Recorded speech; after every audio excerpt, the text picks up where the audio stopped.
자, 이렇게 이제 반전에 대해서 이해를 이제 충분히 했어요. 오늘 이 수업을 통해서 이제 반전에 대한 새로운 개념이 잡히고, 네. 반전이, 야, 이게 밖으로 표출 못 되는 게 이렇게 문제구나. 우리가 일반적인 감정을 밖으로 표출할 수 있는 건 건강한 것이구나. 화를 낼 수 있다는 것도 건강한 것이구나. 울 수 있다는 것도 건강한 것이구나. 울지 못하고 화를 내지 못하고 웃지 못하고 자신의 감정을 밖으로 표출 못하는 것이 나를 병적인 상태로 만드는 것이구나. 그럼 반전은 나를 파멸의 길로 인도한다. 그렇다면 이 반전을 우리가 치료를 해야 된다. 회복해야 된단 말이에요. 회복하기 위해서 자신의 에너지가 신체적으로 표출되는 것을 자각할 수 있게 해줘야 된다. 자신의 에너지가, 그래서 내가 반전할 때 어깨가 굳어진다. 내가 심장이 벌렁벌렁거린다. 아니면 소화가 안 된다. 분명히 신체적으로 뭔가 증세를 드러낼 수 있거든. 그게 있다면 그것을 자각해야 한다 이 말이에요. 거기서부터 시작하는 거예요. 그 다음에 반전으로 해서 내부 갈등과 싸움에 대해서 그 반전으로 해서 일어난 내 내면의 내전 상태 말이에요. 이걸 초기에는 알아차리는데 반복됐다면 이미 습관화되고 중독됐으니까 모르거든. 그걸 알아차리도록 도와줘야 한다. 알아차리도록. 그 다음에 억압된 에너지를 외부적으로 사용될 수 있게 도와줘야 한다. 이게 이제 중요한 거예요. 그럼 외부적으로 표출할 수 있게 해주는 것은 언어적으로 내 안에 있는 감정을 표출하는 것 자체가 이미 나는 반전에서 벗어나는 거예요. 그래서 이 선생님이 내하고 수업을 할 때 본인의 과거 감정 상태 이런 걸 많이 드러냈거든. 근데 그거 드러내고 나면 뭔가 그날 후련하고 뭔가 편안해지거든. 그건 뭐냐면 언어적으로 억압된 이 에너지가 외부적으로 표출됐다 이 말이야. 그럼 언어적으로든 비언어적으로든 이러한 표출될 수 있는 그런 경험을 반복시켜주는. 그 다음에 신체 감각에 대한 자각을 높여줘 자신의 억압된 감정이나 욕구를 발견할 수 있게 해주라. 그러니까 발견할 수 있으면 그것에서부터 벗어날 수 있는 시작이 된다. 자, 그럼 하나씩 벗어날 수 있는 방법들을 이제 한번 봅시다. 자, 제일 먼저 근육의 사용이에요.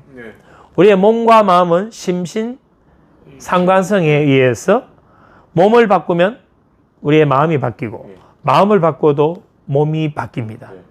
내가 어느 한 것을 하나를 바꾸기 위해서는 다른 하나를 바꾸면 되고 다른 하나가 바뀐다는 것은 모든 것이 함께 바뀌는 것이다.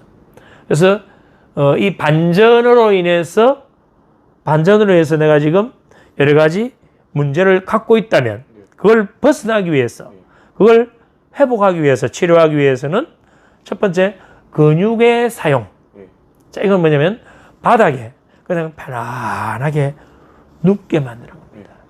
편안하게 그냥 아무 생각도 없이 눕게 누워 있으면 자신의 신체 감각을 느낄 수가 있죠. 그러면 만약에 이제 훈련 과정이라면 그 상태에서 호흡을 하게 만듭니다. 숨을 마시고 뱉고 마실 때의 긴장 상태와 멈췄을 때의 긴장, 뱉어낼 때의 이완. 그러면 긴장과 이완을 계속 그 리듬 감각을 느끼도록 해줍니다. 이러한 훈련은 그냥 누워서 호흡만 하는 거예요. 물론 여기서 조금 더 응용하면 거기에서 명상이 나온다든지 요가라든지 스트레칭을 하면서도 신체 감각을 할 수 있습니다. 그러나 여기서 하는 거는 그냥 누워서 호흡만 하는 거예요. 이때 내가 호흡을 느끼게 하는 그 과정에서 불안과의 관계를 찾게 만드는 거예요. 자, 그렇다면 내 안에 있는 이 불안이라는 거, 아니면 분노의 감정이라는 거, 억압된 부정적 감정이라는 거, 이것이 이완해서 느껴질까요? 긴장해서 느껴질까요? 긴장해서. 크게 마셔서 멈춰 있을 때 그게 연합이 돼요. 연합해서 뱉어낼 때 이완이 되거든. 그럼 이완되는 과정에서도 내 이 부정적인 게 싹 빠져나가는 듯한 느낌. 그걸 찾게 만들어주라.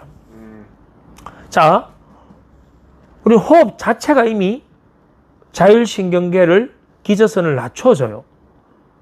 깊게 마실 때 교감신경이 활성화되고 길게 뱉어낼 때 부교감신경이 활성화되거든.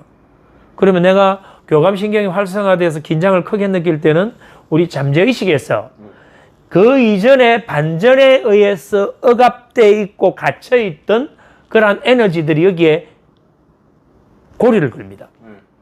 그래서 그 이후에 부교감신경을 활성화시키는 이완, 숨을 뱉어내는 그때 어떤 상태가 되냐면 고리에 걸렸던 기존에 억압되어 있던 것들이 함께 빠져나가 버려요. 함께 빠져나가요.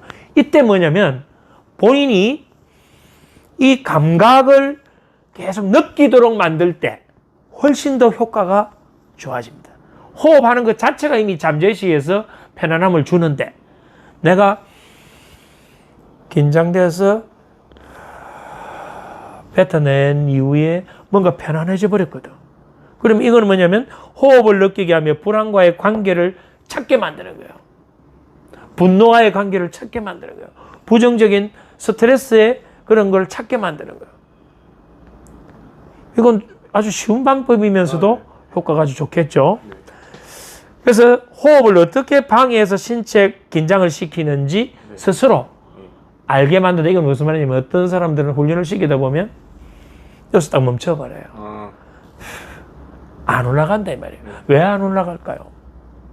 피하는 건가? 여기에 긴장이 걸려있는 거예요. 브레이크가. 그래서 이걸 내가 여기서 더 이상 못 끌어올리는구나. 못 끌어올린다는 것은 그 위에 있는 긴장과 억압된 감정이나 불안이나 분노는 접근을 못 하는 거예요. 거기는 아주 잠금을 크게 해놓은 거죠. 그래서 이거를 인위적으로 크게 호흡을 쉬겨버리는 순간 문이 열려버려요. 그래서 크게 뱉어내면 스스로 이걸 느끼게만 자각하게 만들어버린다.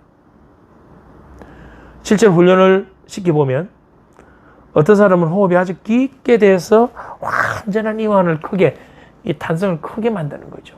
근데 어떤 사람들은 이걸 못 마시는 거예요. 그래서 이 사람은 뱉어내는 게 약해요.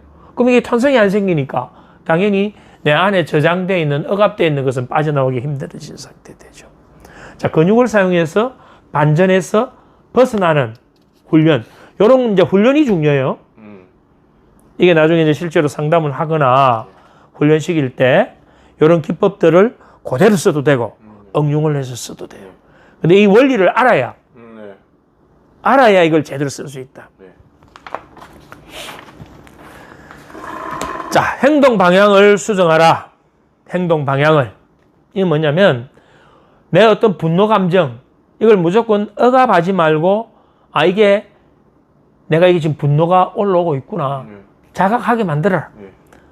근데 자각해서 뭐 돌려주라 말입니다. 상대방에게. 그런데 반전은 이미 내가 과거에 표출못해서 내 안에 갇혀 있는 건데 누구한테 돌려주냐 이 말이에요. 그래서 돌려줄 대상이 없으니까 빈 의자를 앞에다 두고 그 대상이 만약에 부모였다면 부모가 의자에 앉아있는 그 설정을 하는 거예요. 그 상태에서 본인 안에 있는 억압된 그 감정을 하고 싶은 이야기를 다 토하게 만드는 거예요. 그럼 내 안에 있는 감정이 다 토해지면서 해소돼 버리지. 이걸 우리가 빈 의자 기법이라 그래요. 우리 뇌가 가진 별명이 뭔가요? 착각의 챔피언이잖아. 분명히 빈 의자지만 거기에 부모가 있다, 권위자가 있다, 친구가 있다, 가해자가 있다라고 생각하고 그러면 실제로 우리 뇌는 착각해서 거기에 대한 이야기를 하는 순간 감정이 불려 올라오고 억압된 것들이 한참에 다 분출되어 버려요. 표출되는 순간 모든 것은 해소됩니다. 그 상대가 부모일 수도 있고 권위자일 수도 있고 친구일 수도 있어요. 그 어떤 사람이라도 사람들은 실수할 수 있다. 그래서 과거에 그 사람들이 했던 행동은 나쁜 행동이었지만 누구나 실수할 수 있다는 것을 내담자에게 각인을 시켜줍니다. 각인을 시켜줘요. 그리고 그 대상에 대한 분노감을 표현할 수 있는 훈련을 아까 빈 의자 기법도 필요하고 또는 다양한 방법들을 쓸 수 있어요. 예를 들어서 베개 있잖아요. 베개를 쥐어 뜯는 걸 시킨다든지 때리는 걸 시킨다든지 그다음에 이런 회초리 있죠. 아, 예. 파괴되지 않는 소리가 요란하고 뭔가 예민하게 들리는 회초리나 그다음에 플라스틱 이런 방망이 이런 걸로 바닥을 친다든지 이렇게 하면 자신의 감정을 막 행동으로 표현하게 만드는 거예요. 표현해버리면 대부분의 감정들은 다 해소돼요. 이건 상담을 말로 100번 하는 것보다 훨씬 더 강하게 들어죠. 이 과정에서 통합과 용서, 화해를 유도해 주는 거예요. 그러니까 그런 방이 있는 거 아세요? 막 뭐 깰 수 있는 방? 그런 게 있어요? 그런 게 있어요. 그런 게 있어요. 그럼 이제 안에 감정을 그러니까 대부분의 심리적인 문제는 이 반전에 의해서 일어나잖아요. 물론 앞에 내사, 투사, 융합 이게 다 중요하지만 이 반전에 의해서 내 안에 갇혀 있는 거. 이 갇혀 있는 상태가 우리 심리적인 지금 걸림돌을 만들었거든. 이게 제일 심한 것 같은데요, 반전? 그럼 좀 더 한번 봅시다. 뒤에가 이 베개에서. 자, 억압해 놓은 그러한 감정들이 나를 힘들게 만들었으니까 이걸 억압된 거를 풀어주면 돼. 풀어주는 방법이 베개로 하는 방법도 있다 말이에요. 실제 사람을 놓고 공격을 하면 이 공격성이 잘못 전이될 수도 있거든. 그래서 베개를 대상으로 설정을 하고 이 베개가 그 사람이다. 그 당시에 나를 힘들게 했던 그 사람이라고 해놓고 손으로 움켜쥐거나 주먹으로 때리거나 하는 과정에서 억압된 감정을 표출합니다. 그리고 베개에다가 아까 얘기한 그러한 회초리를 때린다든지 하는 그런 그 행위 통해서 자신의 감정을 표출하고 근데 그 상황에서 반전이 심한 그 내담자는 심리적으로는 좀 허약한 상태거든. 그래서 그때 따뜻한 옆에서 위로와 지지와 격려를 해주는 그 상담사의 역할이 필요하다 이 말이에요. 그래서 치료자의 지지와 격려가 중요하다. 자, 다음 감정의 정화예요. 감정의 정화. 자, 어떻게 보면 이런 반전들이 사람들은 누구나 갖고 있는데 일상생활 속에서 대부분 그 반전이 해소되기도 많이 해요. 또 직업에 따라서 또 어떤 뭔가 성취에 따라서 그 직업이나 어떤 성취 과정에서 자신의 억압되었던 그러한 감정들이 자연적으로 해소돼서 그 위에 단계로 올라가는 사람들도 있다 이 말입니다. 그럼 그걸 현재 심리적인 문제를 반전에 의해서 문제를 갖고 있는 사람들에게 그런 걸 접목해서 활용해 주면 되잖아. 훈련시켜 주면 되잖아. 그게 뭐냐면 연극. 우리 연극은 내가 그 주인공 역할을 대신하는 거잖아. 근데 우리 뇌는 착각의 챔피언이거든. 내가 연극하는 과정에서 시나리오를 그 당시에 내게 억압됐던 그런 감정들을 표출할 수 있는 연극 시나리오를 짜가 그 연극에 자기가 동참을 하는 거야. 일반 연극 보러 가는 게 아니고. 그런 연극 과정에서 자신이 과거에는 그냥 반전시켰지만 그걸 반전시키지 않고 자신이 하고 싶은 말을 다 하고 자신의 그 억울했던 부분을 다 표현하고 상대는 거기에 대해서 미안하다 그러고 용서를 구하고 그럼 나는 그걸 다시 용서해주고 서로 화해하는 그런 과정들을 거치는 거죠. 그리고 연극이나 예술 또 언어적인 표현, 신체적인 이런 행위를 통해서 억압된 것을 전부 다 뭐 해줘야 된다? 표출시켜주고 해소시켜줘야 된다. 감정은 안에 가둬놓으면 문제가 됩니다. 감정을 밖으로 표출하는 순간 우리 안에 미해결된 과제는 대부분 해소될 수 있어요. 그래서 이 선생의 장점이 뭐냐면 본인의 과거에 그런 미해결된 과제들을 잘 언어적으로 표출하거든. 표출할 수 있다는 건 이미 이 사람이 건강하다는 거고 아주 그런 경험을 본인이 했다면 그러면 다른 사람들도 그러한 경험을 통해서 얼마든지 자신의 상태를 반전해서 빠져나올 수 있게 만들어 줄 수 있다. 그걸 하기 위해서 이 선생이 내한테 그런 이야기를 잘 했다는 건 뭐냐면 나를 믿는다는 거고 나와의 라포가 형성됐기 때문에 그 이야기를 하거든. 그러면 모든 상담 과정에서 가장 우선적으로 선결, 전제 조건이 되어야 되는 것은 내담자와의 라포 형성이다. 라포 관계가 가장 중요하다 이 말이에요.